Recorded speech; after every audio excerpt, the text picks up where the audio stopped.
ठीक है, मोदी जी की गारंटी का आप दुहाई दे रहे हैं, लेकिन एक कास्ट फैक्टर बहुत मायने रखता है यूपी की राजनीति में। आप यूपी नहीं, हर देश के किसी भी राज्य में चले जाइए, कास्ट फैक्टर मायने रखता है और राजनीतिक पार्टियां कास्ट फैक्टर को जोड़कर ही देखती हैं। हाँ। मायने रखता है, पर विकास में मायने रखता है, मुद्दे में मायने रखते हैं। और हाल के चुनावों में और पिछले 2014 से लेकर लगातार उत्तर प्रदेश में जो चुनाव हो रहे हैं, उन्होंने ये सिद्ध कर दिया है कि जातवाद पीछे हट गया है, विकासवाद की राजनीति का स्वाद लोगों को लग गया है। तो खासतौर से मोदी जी ने जिस तरह से नई जनता को नई राजनीति का वजह चखाया है, अब जनता उसका स्वाद ले रही है और उसको भरोसा जता रही है और इसी के भरोसे काम चल रहा है। जातिवादी, संप्रदायवादी, परिवारवादी ये तत्व जो है ये जिंदा जरूर है, परंतु उनका स्तर कमजोर हो रहा है, दिन पर दिन कमजोर हो रहा है। जनताओं को योजनाओं का लाभ मिल रहा है, देश तरक्की की ओर बढ़ रहा है, तो जनता उसको भरोसा जता रही है कि मोदी जी जो कहते हैं, योगी जी जो कहते हैं, उसको वो गारंटी बन गए हैं और उसका असर दिखता है, जनता को मिलता है, बिना भेदभाव के मिलता है, बिना जात पात के मिलता है, बिना किसी तरह का क्षेत्रवाद का कोई भेदभाव नहीं होता, सबको समान मिलता है और जरूरतमंद की प्राथमिकता रहती है। ठीक है त्यागी जी। अनूप पासवान जी, अभी आपने देखिए अखिलेश यादव का भी हम एक बयान दिखा रहे थे और बयान में उन्होंने इशारा किया है कि वो ताकत के हिसाब से, जिस पार्टी की जैसी ताकत होगी उस हिसाब से सीटें देंगे। और मेजर आशीष को भी आपने सुना कि देखिए हम 65 सीटों पर तो हम खुद लड़ना चाहते हैं, 60 से 65 सीटों पर हम लड़ेंगे, यानी इशारा साफ है कि आपको 10 सीटें मिल सकती है। तो क्या 10 पर कांग्रेस संतुष्ट हो जाएगी? जेपी सर, यहाँ पे डिबेट में बैठ के मैं ये तो नहीं कह सकती कि किसको कितनी सीट मिलेगी, ना ही ये आशीष सर कह सकते हैं। ये तो शीर्ष नेतृत्व तो आपस में तय कर रहे हैं कि किसको कितनी सीट मिलेगी। मगर मैंने जो शुरू में कहा है कि हम जीत को लक्ष्य मान रहे हैं, कि हमारा जो किसी भी तरीके से जिसको जितनी, जैसे मैंने स्पष्ट कहा था कि हमारे अध्यक्ष जी ने भी यही कहा है कि जिसकी जितनी जहां पे ताकत होगी उसको उतनी सीट मिलेगी। तो यहाँ पे संतुष्टि। हाँ, तो 2 विधायक 1 सांसद, अब उस हिसाब से अपने देख लीजिए आप ताकत। बिल्कुल जेपी सर, इस तरीके के आंकड़ों के अनुमान लगा के हम सीट शेयरिंग की बात नहीं कर सकते और तैयारियों के भी ऊपर कुछ बेसिस बनते हैं और सभी लोग गठबंधन में है, तो जहां जिसकी जितनी ताकत होगी वहां उसको उतनी सीट मिलेगी और सभी लोग आपस में एक साथ बैठ। अनुज जी, अपनी ताकत तो आप जानते हैं ना यूपी में, आपको नहीं पता आपकी ताकत क्या है यूपी के अंदर? नहीं, बिल्कुल नहीं। आप इस आकलन के हिसाब से हम बात नहीं कर सकते और हमने तो स्पष्ट रूप से कहा है कि गठबंधन में सभी लोग हैं, सभी लोग के साथ है और जो जिसका जहां कैंडिडेट होगा उसके पीछे अपनी ताकत लगाएंगे, अपनी तैयारियां लगाएंगे। तो हम तो उसी हिसाब से भी तैयारी भी कर रहे हैं। अनुज जी, यहाँ जो सपा कहेगी उस हिसाब से चलना पड़ेगा, आपको चल पाएंगे?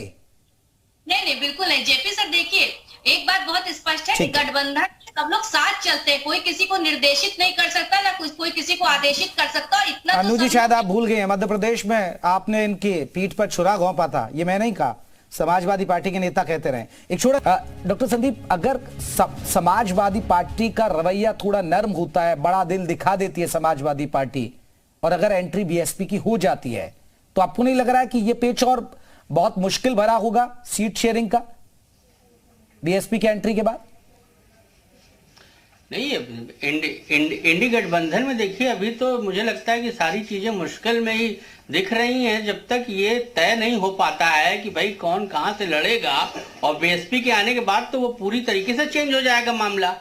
तो क्या, और जो 19 का लोकसभा अगर आप चुनाव देखेंगे तो उसमें बीएसपी सबसे मजबूत पार्टी के विपक्ष के तौर पर उभर के आई थी लोकसभा में, उत्तर प्रदेश के, खासकर मैं उत्तर प्रदेश के परिप्रेक्ष्य में बात कर रहा हूँ। बिल्कुल, 10 सीटें। तो उस आधार पर समाजवादी पार्टी और कांग्रेस आखिर किस आधार पर यह क्लेम करेगी? और कांग्रेस का तो मुझे लगता है कि समाजवादी पार्टी ही तैयार नहीं होगी, बसपा तो एक अलग विषय जाता है। अभी तो इनका पहले कांटेक्ट समाजवादी पार्टी से है, समाजवादी पार्टी एग्री हो जाए कि कितनी, अगर वो 10 सीट दे देगी तो मुझे लगता है वो कांग्रेस के लिए वही बहुत बड़ी बात होगी। समाजवादी पार्टी अगर 10 सीटों पर उनके साथ एग्री कर जाती है। और बसपा के आने के बाद क्या बसपा तैयार होगी कांग्रेस को 10 सीट देने के लिए?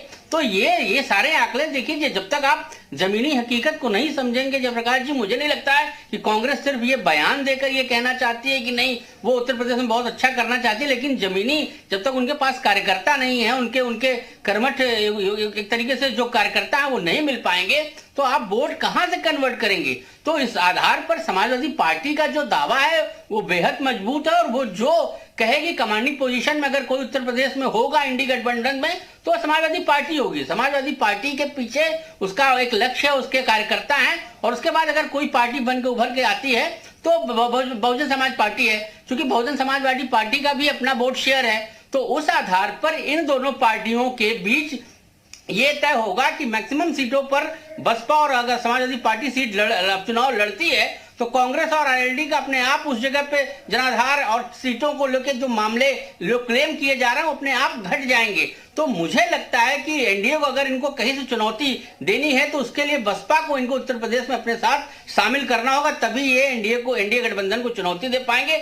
अदरवाइज समाजवादी पार्टी के अलावा मुझे नहीं लगता है कि उत्तर प्रदेश में कांग्रेस जरूर ये कह रही है, चूंकि राजनीतिक पार्टी है, उनकी अपनी एक हैसियत है, लेकिन उत्तर प्रदेश और जिस तरीके से हिंदी पट्टी में उसका लगातार जो स्तर है, जो वोट शेयर है, लगातार जिस तरीके से मध्य प्रदेश, छत्तीसगढ़ और राजस्थान में जो उनका परफॉर्मेंस आया है, मुझे लगता है कि उसके बाद एनडीए गठबंधन को, खासकर बीजेपी को इस हिंदी पट्टी में। लेकिन आशीष जी मैं आऊंगा संदीप जी। आशीष जी एक बड़ा सवाल है, आशीष जी अभी आपको नहीं लग रहा है कि बीजेपी चुनावी मोड में आ चुकी है? अब आप खुद ही जिक्र कर रहे थे, आपने राम मंदिर का जिक्र भी किया, लेकिन राम मंदिर के मुद्दे को बीजेपी जोर शोर से भुनाएगी भी और भुनाया जा भी रहा है, लेकिन आपको नहीं लग रहा है अभी आप सीट शेयरिंग में ही अटके पड़े हैं, ये लोग तैयारी में उतर चुके हैं, ये माहौल बनाने लगे, तो आपके लिए चैलेंज हो जाएगा बीजेपी को हराना?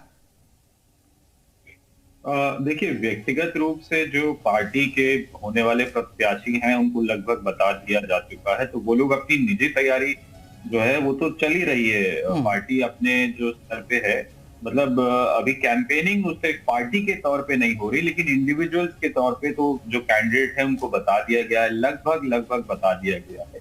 कुछ जगह अभी जो है वो नहीं क्लियर किया गया है, क्योंकि गठबंधन में अभी कहाँ सीट जाएगी पता नहीं, लेकिन फिर भी निजी तौर पे जो आदमी टिकट मांग रहा होता है वो अपनी तैयारी पहले से ही शुरू कर लेता है, तो वो तो चल रही है।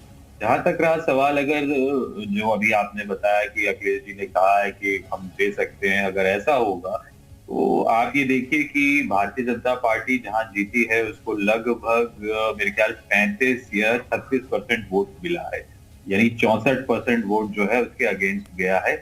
लेकिन अगर वो 64% वोट एक तरफ हो जाता है, यदि बीएसपी से भी कोई सीट शेयरिंग अरेंजमेंट आगे ऐसा बन पाता है, अभी तो जल्दबाजी होगी, लेकिन अगर बन पाता है जो कांग्रेस प्रयास कर रही है, तो अगर बन पाता है तो आप ये देखिए एक तरफ है 34% या 36% वोट और एक तरफ है 64% वोट, यानी 64%, ऑलमोस्ट डबल की तरफ। आशीष जी आप समझ गए ना, बीजेपी को अकेले हराना बस की नहीं है सपा के, ये तो मान लेंगे ना आप? देखिए, अब जो यहाँ सिनेरियो है, अब जो बन रहा है, अब तो हम उसी की बात करेंगे। अब किसके बस की है किसकी नहीं है, ऐसा नहीं है पहले भी हराया है। त्यागी जी तैयार है चुनौती के लिए? चुनौती के लिए तैयार है? मैं कर दूं 2019 के बाबत कि 2019 में 2 सीटों का सैंपल आप देखिए कि बागपत और मुजफ्फरपुर, इसमें समूचा विपक्ष के साथ कांग्रेस का कोई कैंडिडेट नहीं खड़ा था, लोकदल के प्रभाव वाले क्षेत्र हैं, सपा और बसपा इनके साथ, तब भी वो सीटें भारतीय जनता पार्टी ने जीती। और ये जीत ये बता रही है कि जनता का मूड बिल्कुल बदल गया है। जनता चाहती है गारंटी की राजनीति, जनता चाहती है विकास की राजनीति। अब वो भारतीय जनता पार्टी का सक्षम नेतृत्व माननीय नरेंद्र मोदी जी के नेतृत्व में विस्तृत किया जा रहा है, दिनों दिन वो समर्थन, वो जनता का प्यार, जनता का आशीर्वाद और गाढ़ा होता जा रहा है।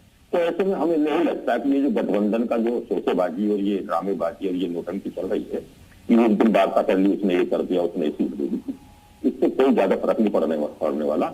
हमारा जो विकसित भारत संकल्प यात्रा जो चल रही है गाँव में, उसको जब जिस तरह से समर्थन मिल रहा है, जिस तरह से जनता उसको जुड़ रही है, उससे पूरा भरोसा है। नहीं त्यागी जी ये भी आपको समझना पड़ेगा। देखिए त्यागी जी आपको ये समझना पड़ेगा, ठीक है 2019 में तो लहर आप मानकर चल रहे थे और एक लहर ही थी और आप सीटें ज्यादा जीते, वो ठीक है, लेकिन त्यागी जी आपको ये देखना पड़ेगा कि एंटी इनकम्बेंसी बन जाती है। 10 बरस हो गए सत्ता को होने जा रहे हैं, तो एंटी इनकम्बेंसी बनती है और उसका भी तो सामना करना पड़ेगा ना।